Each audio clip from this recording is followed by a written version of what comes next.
नमस्कार, मैं हूं दिबांजलि मोइत्रा। देश के रक्षा मंत्री और बीजेपी के कद्दावर नेता राजनाथ सिंह ने जब से वीर विनायक दामोदर सावरकर पर एक बयान दिया, तभी से देश में जबरदस्त सियासी संग्राम छिड़ा हुआ है। उनके इस बयान से सबसे ज्यादा कोई चिढ़ा है तो वो है AIMIM सांसद और मुखिया असदुद्दीन ओवैसी, जिन्होंने यहां तक कह दिया कि RSS वाले एक दिन सावरकर को राष्ट्रपिता घोषित कर देंगे। लेकिन ये बयान देते वक्त वो शायद भूल गए थे कि संघ और बीजेपी की ओर से इससे भी करारा पलटवार आ सकता है, और हुआ भी वही। RSS ने ओवैसी के राष्ट्रपिता वाले बयान पर जबरदस्त पलटवार करते हुए कहा कि हमारे यहाँ पिता होते हैं, बनाए नहीं जाते। दरअसल मंगलवार को राजधानी दिल्ली में वीर सावरकर पर लिखी गई एक किताब के विमोचन का कार्यक्रम था, जिसमें बीजेपी के तमाम कद्दावर नेताओं के साथ साथ रक्षा मंत्री राजनाथ सिंह भी मौजूद थे। इसी कार्यक्रम में राजनाथ सिंह ने कहा कि देश में बार बार ये अफवाह फैलाई गई कि सावरकर ने अंग्रेजों के सामने दया याचिका दायर की थी, लेकिन सच्चाई ये है कि खुद महात्मा गांधी ने सावरकर से दया याचिका दायर करने के लिए कहा था। दया याचिका दायर करना तो एक कैदी का अधिकार होता है। और सावरकर के खिलाफ झूठ फैलाया गया। बार बार यह बात कही गई कि उन्होंने अंग्रेजी सरकार के सामने अनेकों मर्सी पिटीशन फाइल की, लेकिन सच्चाई है कि मर्सी पिटीशन उन्होंने अपने को रिहा किए जाने के लिए नहीं फाइल की थी। सामान्यतः जो एक कैदी को पूरा अधिकार होता है कि मर्सी पिटीशन फाइल करना चाहे तो वह कर सकता है। महात्मा गांधी ने उन्हें कहा था कि आप मर्सी पिटीशन फाइल करो। महात्मा गांधी के कहने पर उन्होंने मर्सी पिटीशन फाइल की थी, और महात्मा गांधी ने अपनी तरफ से यह अपील की थी। उन्होंने कहा था यदि सावरकर जी को रिहा किया जाना चाहिए, जैसे हम शांतिपूर्ण तरीके से आजादी हासिल करने के लिए आंदोलन चला रहे हैं, वैसे ही सावरकर जी भी आंदोलन चलाएंगे। यह बात महात्मा गांधी जी ने कही थी, लेकिन उनको बदनाम करने के लिए इस प्रकार की कोशिश की जाती है कि मर्सी पिटीशन फाइल की थी, उन्होंने क्षमा याचना मांगी थी, अपनी रिहाई की बात कही थी।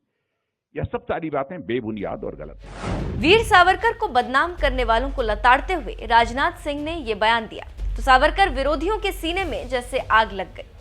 हैदराबादी सांसद असदुद्दीन ओवैसी इस कदर बौखला गए कि उन्होंने ताना मारते हुए कह दिया कि RSS वाले एक दिन महात्मा गांधी से राष्ट्रपिता का दर्जा छीनकर सावरकर को राष्ट्रपिता बना देंगे। ये लोग आज हिस्ट्री को तोड़ मोड़ के पेश कर रहे हैं, और एक वक्त ऐसा आएगा कि अगर ऐसा ही सिलसिला चलता रहा तो महात्मा गांधी को फादर ऑफ द नेशन हटाकर सावरकर को फादर ऑफ द नेशन बना देंगे लोग।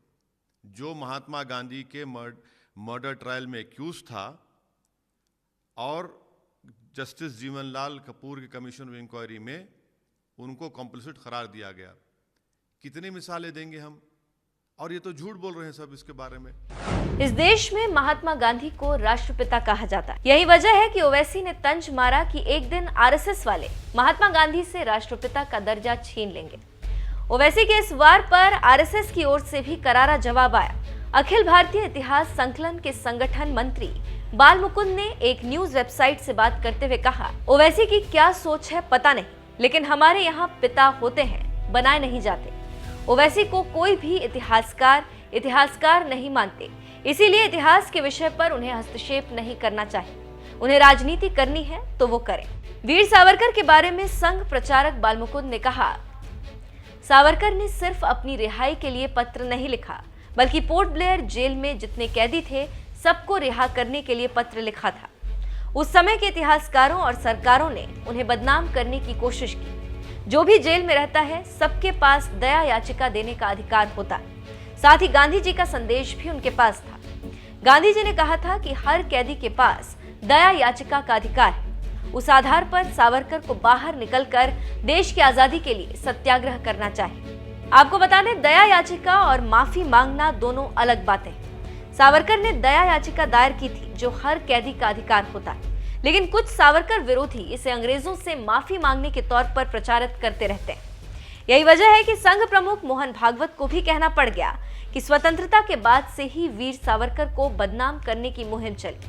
अब इसके बाद स्वामी विवेकानंद, स्वामी दयानंद सरस्वती और योगी अरविंद को बदनाम करने का नंबर लगेगा, क्योंकि सावरकर इन तीनों के विचारों से प्रभावित थे। सावरकर जी का हिंदुत्व, विवेकानंद का हिंदुत्व, ऐसा बोलने का फैशन हो गया।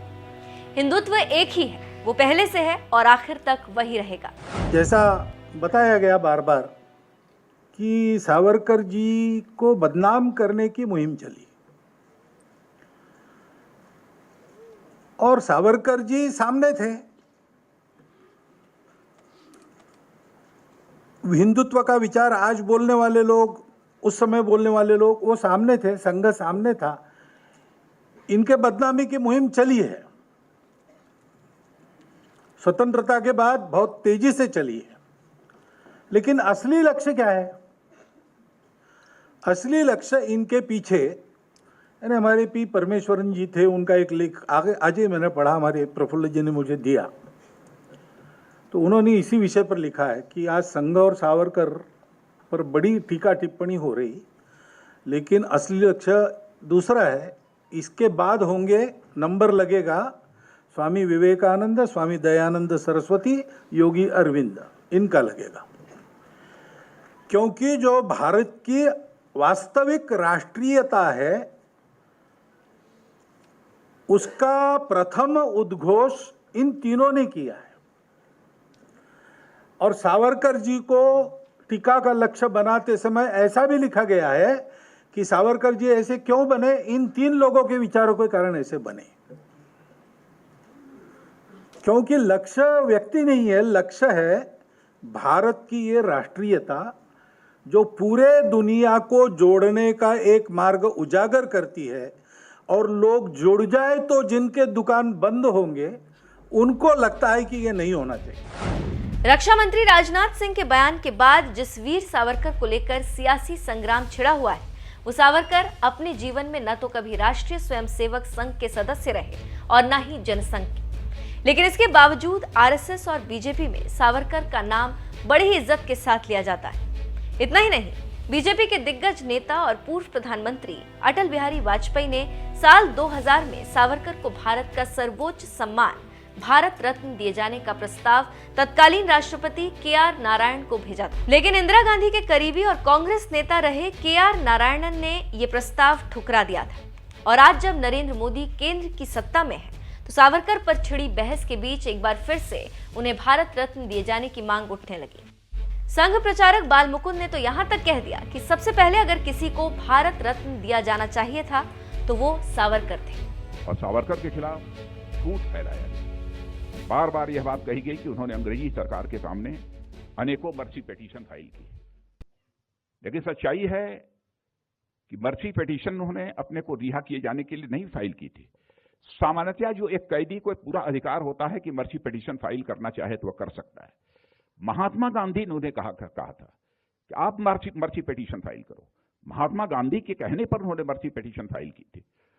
और महात्मा गांधी ने अपनी तरफ से यह अपील की थी, उन्होंने कहा था यदि सावरकर जी को रिहा किया जाना चाहिए, जैसे हम शांतिपूर्ण तरीके से आजादी हासिल करने के लिए आंदोलन चला रहे हैं, वैसे ही सावरकर जी भी आंदोलन चलाएंगे।